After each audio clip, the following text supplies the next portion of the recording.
ሰነድ አለው ይኸው ቁርአኑ ሲመጣ ሰይድና ጅብሪል ነብዩ ሰለላሁ ነብዩ ሰሃባ ታቢዒን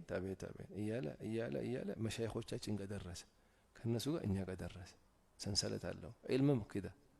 ከዛ የምትቀራበት ሼኽ አንደኛ ሸርጥ ሳትቀራበት ይሄ ሼኽ ማን ላይ ነው የቀረው የዚህ የሚያቀራን ደርስ ሼኹ ማን ነው የሱስ ሼኽ ማን ነው ሁሉ ከዚህ ከድሮ ከሰነድ ጋር የሚጣላ ሰው ሰነድ የለውም አንዱ 200 ዓመት በፊት የነበረ ሼኽ አለ አንዱ 700 መካ ከዛ አሁን ያለው ከዚህ ወደዚህ ከዛ በኋላስ መቅጦ ነው ሰነድ የለም እስከ ነብዩ በቃ ይሄ ነው አምጣ በለው ሰነድ ይሄው የኔ ሰነድ በለው حدثني شيخي الى رسول الله ይሄው በለው ይሄው ሰነድ አንተ የምትናገር ያለኸውን አሁን የሱን ሰነድ አምጣልኝ በለው حدثنا فلان عن فلان ብሎ እስከ ሰሃባ የለው ይሄው ሞክር ይልና ይሄው ሰጣው ሰሜት ወላ ማሰሜ ጥሉ የሰነድና የሰነድ አለመኖር ነው አባት ያለውና አባት የሌለው ልጅ ይጣላሉ ይሄ ነው ሰነድ ዱንያ ላይ ያለው ጥል